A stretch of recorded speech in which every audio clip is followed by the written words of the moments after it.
बच्चे class 10th में हैं और 24 फरवरी को हिंदी का पेपर देने वाले हो तो उनके लिए वीडियो सबसे ज्यादा इंपॉर्टेंट है। मेरे प्यारे बच्चों, आज मैं आप लोगों को हिंदी का एक वायरल पेपर बताने वाला हूं जो कि 24 फरवरी को 100% पेपर देखने को मिलेगा। कोड है 801 डीए। मेरे प्यारे बच्चों, देख पा रहे हो कि 2025 का एक वायरल पेपर मैं आप लोगों को बता रहा हूँ और आज ही मैं आप लोगों को 70 में 70 नंबर बिल्कुल पक्का कराने वाला हूँ। और इस पेपर को हल करने के लिए आपके पास जो टाइमिंग दिया जाएगा वो 3 घंटे 15 मिनट का समय दिया जाएगा इस पेपर को हल करने के लिए। तो 3 घंटे 15 मिनट में इस पेपर को हल करना होगा, गारंटी लेता हूं मेरे प्यारों की। अगर इस वीडियो को पूरा आप देखते हो और इसमें जितने प्रश्न दिए गए सारे प्रश्न तैयार कर लेते हो तो 2.5 घंटे के अंदर में सारे के सारे पेपर को हल करके चले आओगे। मेरे प्यारों, जो इस पेपर के नीचे जब बढ़ोगे तो निर्देश दिया गया है। निर्देश पढ़ना बहुत ही ज्यादा जरूरी है। एक एक निर्देश पढ़ के मैं आप लोगों को बताता हूँ। देखिए ध्यान से, पहला निर्देश क्या है कि प्रारंभ के 15 मिनट परीक्षार्थियों को प्रश्न पत्र पढ़ने के लिए निर्धारित है। कहने का मतलब है कि 15 मिनट इस पेपर को आप पढ़ोगे और 3 घंटे में इस पेपर को आप क्या करोगे, सॉल्व करोगे। इसके बाद दूसरा निर्देश बोला है कि प्रश्न पत्र 2 खंडों में, खंड अ तथा खंड ब में विभाजित है। यह पेपर जो है 2 खंडों में बना है, एक तो खंड अ में, दूसरा खंड ब में। 2 खंडों में पेपर विभाजित है। इसके बाद तीसरा निर्देश है प्रश्न पत्र के खंड अ में बहुविकल्पीय प्रश्न है जिसमें सही विकल्प का चयन करके OMR शीट पर नीले अथवा काले बॉल पॉइंट पेन से सही विकल्प वाले गोले को पूर्ण रूप से काला करें। कहने का मतलब है कि खंड अ में बहुविकल्पीय प्रश्न रहेंगे। कितने बहुविकल्पीय प्रश्न रहेंगे? तो 20 बहुविकल्पीय प्रश्न रहेंगे और उनका उत्तर आपको OMR शीट पे देना होगा। किस पेन से रंग सकते हो? तो नीले पेन का यूज कर सकते हो या काले पेन का, लेकिन पेन जो होगा बॉल पॉइंट पेन होना चाहिए, जेल वाली पेन नहीं होना चाहिए। यह बात कह रहा है, ठीक है। इसके बाद चौथा निर्देश है कि खंड अ में बहुविकल्पीय प्रश्न है तो प्रत्येक प्रश्न के लिए 1 अंक निर्धारित है। खंड अ में जो बहुविकल्पीय प्रश्न है, 20 बहुविकल्पीय प्रश्न है, तो इसमें बोला है कि एक प्रश्न जो होगा 1 नंबर के लिए निर्धारित है। ओवरऑल अगर हम बात करें तो 20 ऑब्जेक्टिव क्वेश्चन 20 नंबर के लिए दिया गया है। आगे देखेंगे पांचवा क्या है। पांचवा है यहाँ पे कि प्रश्न पत्र के खंड अ के प्रश्न हेतु 1 घंटा तथा खंड ब के प्रश्नों को हल करने हेतु 2 घंटे का समय निर्धारित है। खंड अ के प्रश्न हेतु 1 घंटा, खंड अ में जो 20 ऑब्जेक्टिव क्वेश्चन दिया जाएगा उसको हल करने के लिए 1 घंटे का समय दिया है। मैं पूरा का पूरा 20 ऑब्जेक्टिव क्वेश्चन का आंसर बताने वाला हूँ। ज्यादा नहीं, 5 मिनट के अंदर में सारे के सारे ऑब्जेक्टिव क्वेश्चन का आंसर दे पाओगे। बाकी जितना समय आपके पास बचेगा पूरा का पूरा समय लगा देना खंड ब में अच्छे से हल करना उसको, और हेडिंग वगैरह अच्छे से राइटिंग वगैरह बैठा के लिखना, ठीक है। अगला है लास्ट निर्देश मेरे प्यारे बच्चों। तो लास्ट है यहाँ पे कि प्रत्येक प्रश्न के सम्मुख उनके निर्धारित अंक दिए गए। मतलब हर एक प्रश्न के आगे आपको बताया गया होगा कि वो प्रश्न 1 नंबर का है कि 2 नंबर का है कि 4 नंबर का है कि 6 नंबर का है। जितना भी नंबर का होगा हर एक प्रश्न के आगे आपको लिखा हुआ मिलेगा। तो मेरे प्यारों, जो ये निर्देश था, निर्देश पढ़ के मैंने आप लोगों को पूरा बता दिया है। पेपर इधर से स्टार्ट होता है, चलिए मैं दिखाता हूँ। चलिए देखें, पेपर यहाँ से स्टार्ट होता है। सबसे पहले यहाँ पे आया है खंड अ, और खंड अ में सबसे पहले मेरे प्यारों, जो बहुविकल्पीय प्रश्न है, 20 बहुविकल्पीय प्रश्न है। और देखिए पहला प्रश्न क्या है, बहुत आसान है मेरे प्यारे बच्चों, और यहीं पे मैं आप लोगों को याद कर दूंगा इसका आंसर बताकर। पहला प्रश्न देखिए क्या है यहाँ पे कि आचार्य रामचंद्र शुक्ल युग के लेखक हैं। मतलब आचार्य रामचंद्र शुक्ल जो है वो किस युग के लेखक हैं, यह प्रश्न पूछा है। और यह प्रश्न कितने नंबर के लिए है? 1 नंबर के लिए एग्जाम में पूछा गया आपके। 4 ऑप्शन दिया हुआ है, शुक्ल युग के द्विवेदी युग, शुक्ल उत्तर युग, भारतीय युग। इन्हीं 4 ऑप्शन में से कोई ना कोई एक ऑप्शन सही होगा और वो OMR शीट में आप लोगों को करना होगा। तो आचार्य रामचंद्र शुक्ल किस युग के लेखक है मेरे प्यारे बच्चों? तो शुक्ल युग के लेखक हैं। पहला वाला ऑप्शन जो है बिल्कुल राइट आंसर हो जाएगा। तो क्वेश्चन नंबर पहले का ए वाला जो है बिल्कुल करेक्ट आंसर है। समझ में आ गया? भूलना नहीं आप लोगों को। आगे बढ़ते हैं क्वेश्चन नंबर दूसरे की तरफ। देखिए क्वेश्चन नंबर दूसरा क्या है, कह रहा है कि गबन की विधा है। मतलब गबन जो है वो किस विधा की रचना है? नाटक विधा की, एकांकी विधा की, उपन्यास विधा की, कहानी विधा। और यह प्रश्न भी आपके एग्जाम में 1 नंबर के लिए पूछा गया है, ठीक है। तो यहाँ पे देख पा रहे हैं कि गबन की विधा है, तो गबन जो मेरे प्यारे बच्चों उपन्यास विधा है। उपन्यास की विधा है गबन जो रचना है। और सी वाला जो है बिल्कुल राइट आंसर हो जाएगा क्वेश्चन नंबर दूसरे का। तो आगे बढ़ते हैं, क्वेश्चन नंबर तीसरा देते हैं। इसी तरह सारे प्रश्नों का जवाब आपको मैं बता देता हूं और 20 के 20 ऑब्जेक्टिव क्वेश्चन आप लोगों को सही करके आना है। एक भी प्रश्न आप लोगों के एग्जाम में छोड़ना नहीं, क्योंकि पूरा का पूरा आंसर मैं आप लोगों को बताने वाला हूं। आगे बढ़ते हैं, क्वेश्चन नंबर तीसरा देखिए। क्वेश्चन नंबर तीसरा क्या है कि कंकाल के लेखक हैं। अब कंकाल के लेखक कौन है? प्रश्न भी आपके एग्जाम में देखिए 1 नंबर के लिए दिया गया है। तो कंकाल के लेखक 4 ऑप्शन, इन 4 ऑप्शन में से कौन सा राइट आंसर है मेरे प्यारे बच्चों? कंकाल के लेखक कौन है? जयशंकर प्रसाद जी। बी वाला ऑप्शन जो है बिल्कुल राइट आंसर हो जाएगा। ज्यादा समय नहीं ले रहा हूँ, आप लोगों को डायरेक्ट आंसर बता रहा हूँ ताकि कम समय में जल्दी से इस पेपर को आप अच्छे से तैयार कर पाओ और अच्छे से इन प्रश्नों को तैयार कर पाओ, याद कर पाओ, ठीक है। आगे बढ़ेंगे, क्वेश्चन नंबर 4 देखिए क्या है। क्वेश्चन नंबर 4 है कि कलम का सिपाही कृति है।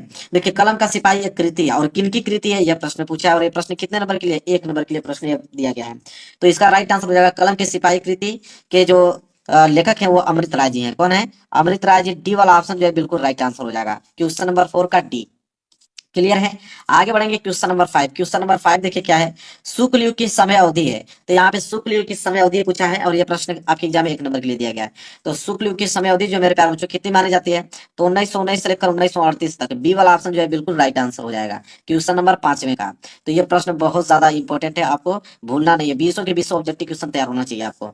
आगे बढ़ेंगे प्रश्न नंबर 6 देखिए क्या है, कह रहा है कि साकेत रचना है। साकेत रचना किनकी है, और ये प्रश्न भी 1 नंबर के लिए आपके एग्जाम में है। अब साकेत रचना इन चार ऑप्शन में से किनकी है, तो साकेत की अगर हम बात करें तो वह है मैथिली शरण गुप्त जी की। किनकी, मैथिली शरण गुप्त जी के। डी वाला ऑप्शन जो है बिल्कुल राइट आंसर हो जाएगा क्वेश्चन नंबर 6 का डी।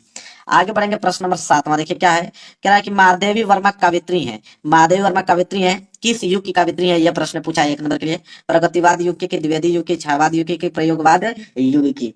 तो मेरे प्यारे बच्चों जो महादेवी वर्मा जी हैं वो कवित्री है किस युग की, तो छायावाद युग की। किनकी युग की, छायावाद युग की। सी वाला ऑप्शन 7वें का सी जो है बिल्कुल राइट आंसर हो जाएगा। तो यहाँ पे 7 प्रश्न क्लियर हो गया। चलिए आगे बढ़ते हैं प्रश्न नंबर 8वें की तरफ। चलिए देखिए प्रश्न नंबर 8वां क्या है मेरे प्यारे बच्चों, देखिए प्रश्न नंबर 8वां यहाँ पे कि गंगा लहरी रचना है। गंगा लहरी किनकी रचना है, ये प्रश्न भी आपके एग्जाम में 1 नंबर के लिए दिया गया है। तो गंगा लहरी की अगर हम बात करें मेरे प्यारे बच्चों, तो इसका राइट आंसर हो जाएगा मेरे प्यार जो गंगा लहरी जो रचना है वो पद्माकर जी की। ठीक है, पहला वाला ऑप्शन जो है बिल्कुल राइट आंसर हो जाएगा क्वेश्चन नंबर 8 का फर्स्ट वाला पद्माकर। आगे बात करते हैं प्रश्न नंबर 9 की तरफ। प्रश्न नंबर 9 है कि आधुनिक काल की समय सीमा है, और ये प्रश्न भी आपके एग्जाम में 1 नंबर के लिए दिया गया है। आधुनिक काल की समय अवधि पूछा है कितनी मानी जाती है मेरे प्यारे बच्चों। तो आधुनिक काल की अगर हम बात करें यहाँ पे, तो 1843 ईस्वी से लेकर अब तक 2025 तक जो चलने वाला है, अब तक जो काल अवधि मानी जाती है वो आधुनिक काल की काल अवधि मानी जाती है। डी वाला ऑप्शन जो है बिल्कुल राइट आंसर हो जाएगा। आगे बढ़ेंगे प्रश्न नंबर 10वें की तरफ। देखिए प्रश्न नंबर 10वां है, महादेवी वर्मा की रचना नहीं है। यह प्रश्न 1 नंबर के लिए दिया गया है। अब 4 यहाँ पे रचनाओं का नाम दिया गया है और इसमें बताना है कि महादेवी वर्मा की रचना कौन है, नहीं है इसमें। तो युगांत मेरे प्यारे बच्चों, सी वाला ऑप्शन, क्योंकि निहार हो गया और सांध्या गीत और दीप सिखाई, ये तीनों रचना महादेवी वर्मा की है। युगांत जो है महादेवी वर्मा की रचना नहीं है, इसलिए 10वें का सी जो है बिल्कुल राइट आंसर हो जाएगा। आगे बढ़ेंगे प्रश्न नंबर 11 की तरफ। प्रश्न नंबर 11 है कि हास्य रस का स्थायी भाव होता है। तो हास्य रस का स्थायी भाव मेरे प्यारे बच्चों, तो हास्य रस का स्थायी भाव हास होता है। ये बहुत सिंपल है, तो परिभाषा से ही आपको मालूम चल जाएगा। तो हास्य रस का स्थायी भाव हास, बी वाला ऑप्शन जो है बिल्कुल राइट आंसर हो जाएगा। ये प्रश्न भी आपके एग्जाम में 1 नंबर के लिए पूछा गया है। आगे बढ़ते हैं प्रश्न नंबर 12 देखिए, कह रहा है कि पीपर पात सरिस मंडोला उपयुक्त पंक्ति में अलंकार है। यह प्रश्न भी 1 नंबर के लिए दिया गया है। यहाँ पे बोला है कि पीपर पात सरिस मंडोला, ये आपको पंक्ति दिया है, इस पंक्ति में किस अलंकार का प्रयोग किया गया है यह पूछा है। तो इस पंक्ति में अगर हम बात करें तो उपमा अलंकार का प्रयोग किया गया है। बी वाला ऑप्शन जो है बिल्कुल राइट आंसर हो जाएगा प्रश्न नंबर 12 का बी। इसी के साथ आगे बढ़ेंगे प्रश्न नंबर 13, कह रहा है कि सोरठा छंद में चरण होते हैं, और ये प्रश्न भी 1 नंबर के लिए आपके एग्जाम में पूछा गया है। तो सोरठा छंद में चरण कितने होते हैं, तो टोटल कितने चरण होते हैं, 4 चरण होते हैं सोरठा में। तो ए वाला ऑप्शन जो है बिल्कुल राइट आंसर हो जाएगा क्वेश्चन नंबर 13 का ए। क्लियर है, यहाँ तक समझा गया आप लोगों को। आगे बढ़ेंगे क्वेश्चन नंबर 14 की तरफ। क्या है देखिए, कह रहा है कि उपदेश शब्द में उपयुक्त उपसर्ग है। तो उपदेश में आपको उपसर्ग बताना है। अगर मैं इसको विच्छेद करूं तो हो जाएगा उपधन देश। ठीक है, अब मैंने हमेशा से कहता हूं कि जो आगे शब्द को जोड़कर परिपूर्ण बनाता है वो उपसर्ग कहलाता है। तो आगे क्या जुड़ा है, उप जुड़ा है, इसलिए उप क्या होगा, उपसर्ग होगा। उप मतलब सी वाला ऑप्शन जो बिल्कुल राइट आंसर हो जाएगा। ये प्रश्न भी आपके एग्जाम में देखिए 1 नंबर के लिए पूछा गया है, भूलना नहीं है। कोई भी प्रश्न 20 के 20 ऑब्जेक्टिव क्वेश्चन आपको सही करके आने हैं। इसके बाद देखिए 15वां प्रश्न क्या है, कह रहा है कि प्रत्येक के भेद है, और ये प्रश्न भी देखिए 1 नंबर के लिए आपके एग्जाम में पूछा गया है। तो प्रत्येक के कितने भेद होते हैं, तो 2 भेद होते हैं मेरे प्यारे बच्चों, इसलिए डी वाला ऑप्शन जो है बिल्कुल राइट आंसर हो जाएगा क्वेश्चन नंबर 15 का डी। चलिए आगे देखते हैं। देखिए प्रश्न नंबर 16। प्रश्न नंबर 16 क्या है, कह रहा है कि हानि लाभ में समास है। ये प्रश्न भी आपके एग्जाम में 1 नंबर के लिए दिया गया है। अब यहाँ पे मैंने कहा था कि हानि लाभ में समास, जब भी योजक चिन्ह वाला अगर आ जाए, जैसे यह जो है योजक चिन्ह होता है, इसका मतलब होता है मेरे प्यारे बच्चों, और जब भी योजक चिन्ह देके पूछे कि कौन सा समास है, तो आंख बंद करके आप लोगों को द्वंद्व समास पे आप लोगों को बिल्कुल क्लिक कर देना। पहला वाला ऑप्शन जो है बिल्कुल राइट आंसर हो जाएगा क्वेश्चन नंबर 16 का पहला। इसके बाद देखिए 17वां प्रश्न क्या है, कह रहा है कि मछली का परवाची है। यह प्रश्न भी आपके देखिए एग्जाम में 1 नंबर के लिए दिया गया है। तो मछली का परवाची क्या होता है मेरे प्यारे बच्चों, तो मछली का मीन होता है। बी वाला ऑप्शन देखिए, बी वाला बिल्कुल राइट आंसर हो जाएगा, मछली का परवाची मीन। आगे बढ़ेंगे प्रश्न नंबर 18 की तरफ। देखिए प्रश्न नंबर 18 क्या है, कह रहा है कि अरे वाह तुम नृत्य भी कर सकती हो। ठीक है, अरे वाह तुम नृत्य भी कर सकती हो, यह प्रश्न भी आपके एग्जाम में देखिए 1 नंबर के लिए दिया गया है। इसमें से बताना है, तो देखो यहाँ पे जो है ना, अरे वाह के नीचे यहाँ पे अंडरलाइन है, अरे वाह के नीचे अंडरलाइन है, और अरे वाह जो है उससे पूछा कि अरे वाह है क्या, संबोधवाचक अव्यय है कि क्रिया विशेषण की समुच्चय बोधक की विसर्ग बोधक। ठीक है, इन चारों ऑप्शन में से कौन सा राइट आंसर हो जाएगा मेरे प्यारे बच्चों। ठीक है, तो यहाँ पे अरे वाह जो है मेरे प्यारे बच्चों वो विसम्यवादी बोधक है। क्या है, विसम्यवादी बोधक अपव्यय है। ठीक है, डी वाला ऑप्शन जो है बिल्कुल राइट आंसर हो जाएगा, भूलिएगा मत, बहुत ज्यादा इंपॉर्टेंट प्रश्न है। आगे देखिए प्रश्न नंबर 19वां क्या है, कह रहा है कि परीक्षा के बारे में अध्यापक द्वारा क्या कहा गया है। ये प्रश्न भी 1 नंबर के लिए है, और कह रहा है कि वाक्य के लिए कृतवाच्य का रूप होगा। अब मेरे प्यारे बच्चों तो मेरे प्यारों बच्चों, जैसे प्रश्न पूछा है कि परीक्षा के बारे में अध्यापक द्वारा क्या कहा गया। अब इसको कृतवाच्य के रूप में बताना है कि कृतवाच्य के रूप में अगर इसको हम कन्वर्ट करें तो क्या होगा मेरे प्यारे बच्चों। तो ये हो जाएगा बी वाला ऑप्शन कि परीक्षा के बारे में अध्यापक ने क्या कहा। परीक्षा के बारे में अध्यापक द्वारा क्या कहा गया, अगर हम इसको कृतवाच्य के रूप में कन्वर्ट करें तो बी वाला ही ऑप्शन सही होगा कि परीक्षा के बारे में अध्यापक ने क्या कहा। 19वां का बी बिल्कुल राइट आंसर हो जाएगा। आगे देखिए 20वां प्रश्न क्या करा है, युष्माभि रूप है युष्मद शब्द का। ये प्रश्न भी देखिए 1 नंबर के लिए आपके एग्जाम में पूछा गया है। तो युष्माभि रूप है युष्मत शब्द का तृतीय विभक्ति बहुवचन है। ठीक है, युष्मत शब्द का जब आप तृतीय विभक्ति बहुवचन देखोगे तो युष्माभि होगा। पहला वाला ऑप्शन जो है बिल्कुल राइट आंसर हो जाएगा, क्वेश्चन नंबर 20 में का पहला वाला। क्लियर है मेरे प्यारे बच्चों। चलिए आप देखते हैं मेरे प्यारे बच्चों, ये 20 ऑब्जेक्टिव क्वेश्चन यहाँ पे खत्म हो गया। खंड अ, आप देखेंगे खंड ब। देखिए मेरे प्यारे बच्चों, यहाँ से स्टार्ट होता है आप लोगों का खंड ब। खंड ब 50 नंबर का रहेगा और इसमें वर्णनात्मक प्रश्न आपके दिए रहेंगे। प्रश्न संख्या 21 से स्टार्ट है। और प्रश्न संख्या 21 क्या है देखिए, कह रहा है कि निम्नलिखित गद्यांश पर आधारित दिए गए प्रश्नों के उत्तर दीजिए। देखो 6 नंबर, मैंने कहा कि गद्यांश के नीचे 3 प्रश्न होते हैं, 2-2 नंबर के हिसाब से 6 नंबर आपको दिया जाता है। गद्यांश आपके एग्जाम में 2 दिया रहता है, एक क वाला, और क वाला नहीं कर पाओगे मेरे प्यारे बच्चों तो अथवा करके एक दिया होता है ख वाला। या क वाला करो या ख वाला करो, दोनों में से कोई एक ही करना होता है। ठीक है, तो क वाला मैं यहाँ पे देखता हूँ कि क वाला क्या दिया है। क वाला है कि आज हम इसी निर्मल शुद्ध शीतल और स्वस्थ अमृत की तलाश में हैं और हमारी इच्छा अभिलाषा और प्रयत्न यह है कि वह इन सभी अलग अलग बहती हुई नदियों में अभी भी उसी तरह बहता रहे और इनको वह अमर तत्व देता रहे जो जमाने के हजारों थपेड़ों बर्दाश्त करता हुआ भी आज भी हमारे अस्तित्व को कायम रखे हुए हैं और रखेगा। और इसके नीचे 3 प्रश्न है। उपयुक्त गद्यांश का संदर्भ लिखिए 2 नंबर के लिए। गद्यांश के रेखांकित अंश का भाव स्पष्ट कीजिए 2 नंबर के लिए। और लेखक के अनुसार हमारा अस्तित्व किस कारण आज भी कायम है 2 नंबर के लिए।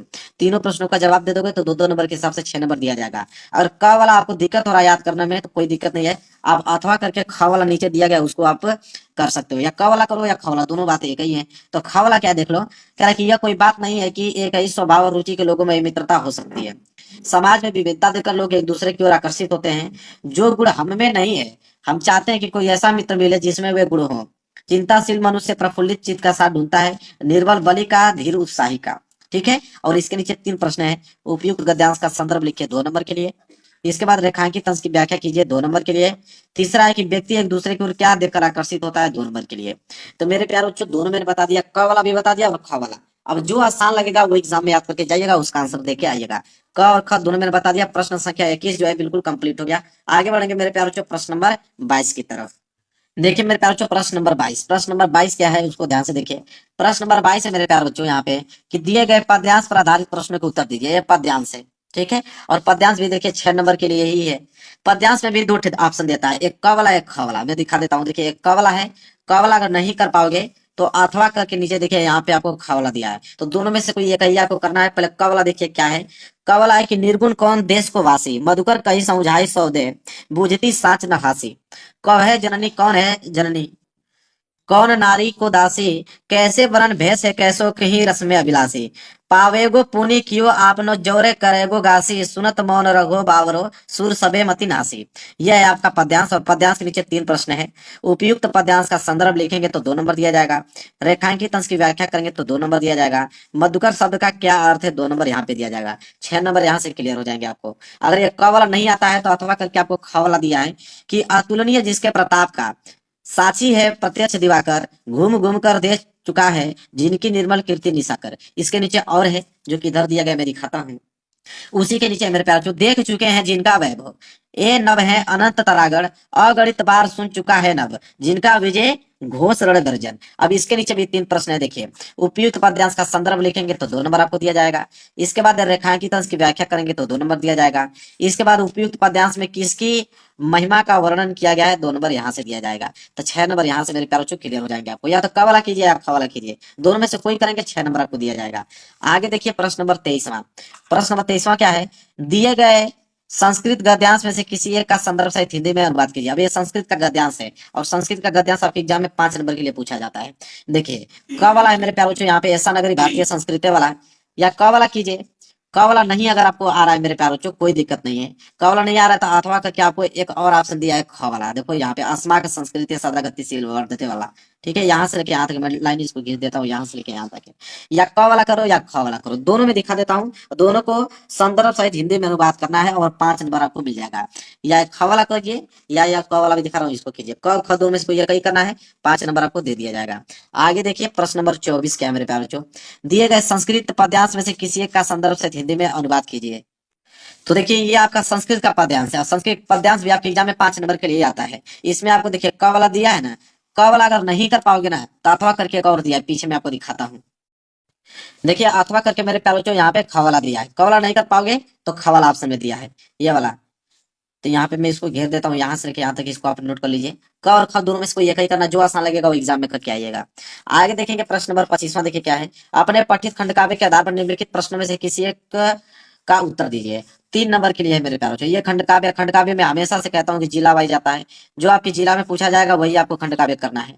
दूसरा करोगे तो 1 नंबर भी आप लोगों को मिलने वाला नहीं है। तो आप देख लीजिएगा कि आपकी डिस्ट्रिक्ट में कौन सा खंड काव्य पूछा जाता है, वही एग्जाम में आपको करना है। वैसे खंड काव्य बहुत है, देखिए मुक्ति दूत दिया हुआ है, यहाँ पे देखिए ज्योति जवाहर, नीचे देखेंगे तो मेवाड़ मुकुट, इसके बाद देखिए अग्र पूजा के बाद जय सुभाष, इसके बाद मातृभूमि दिया है, इसके बाद कर्ण दिया है, कर्ण के बाद यहाँ पे देखिए कर्मवीर दिया है, इसके बाद तुमुल दिया है, बहुत सारे हैं, ठीक है। तो देखिए तुमुल तक है मेरे प्यारे बच्चों। खंड काव्य अपने डिस्ट्रिक्ट वाइज आता है, देख लीजिएगा कि आपके जिला में कौन सा खंड काव्य पूछा जाता है, तो वही आप लोग याद करके जाइएगा, वही एग्जाम में करके आना है आप लोगों को। क्लियर है, चलिए आगे बढ़ते हैं।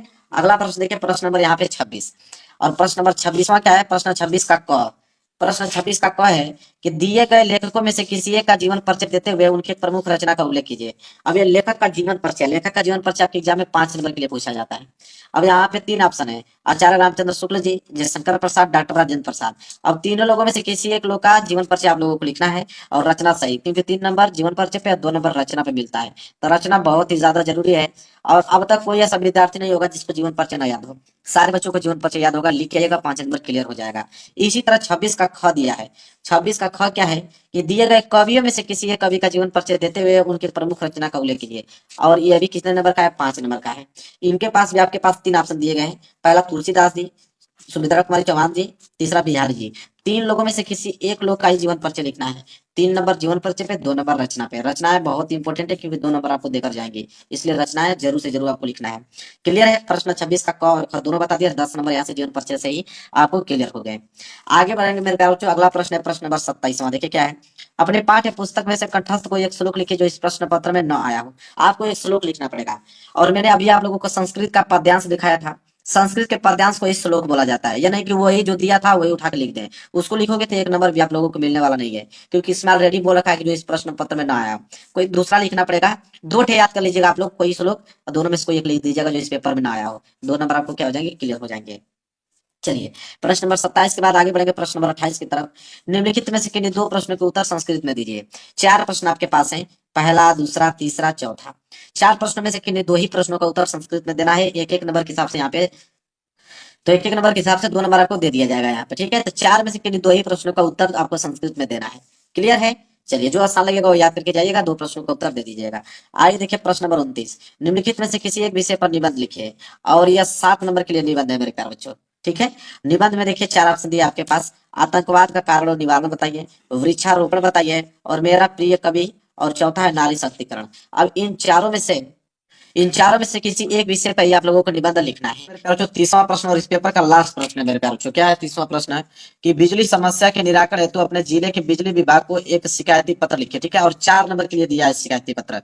अब मेरे प्यारे बच्चों, बिजली अगर सही से नहीं आ रही है आपके गाँव में, तो उस बिजली विभाग को एक शिकायती पत्र कैसे लिखेंगे, ये कीजिए। अगर नहीं आ रहा है तो अथवा करके एक ऑप्शन आपके पास और दिया गया है कि अपनी तो देखिए अपनी गली मोहल्ले की नलियों की समुचित सफाई के लिए नगर निगम के स्वास्थ्य अधिकारी को पत्र लिखे। अगर आपके गली में बहुत सारा गंदगी है और उस गंदगी की सफाई नहीं हो पा रही है, तो उस सफाई के लिए अगर नगर निगम स्वास्थ्य अधिकारी को अगर पत्र लिखना होगा तो कैसे लिखोगे। तो 2 ऑप्शन आपके पास है, दोनों में से कोई भी आप लिख सकते हो। तो वीडियो को लाइक कर देना, चैनल पर नए हो तो चैनल को जरूर सब्सक्राइब कर लेना।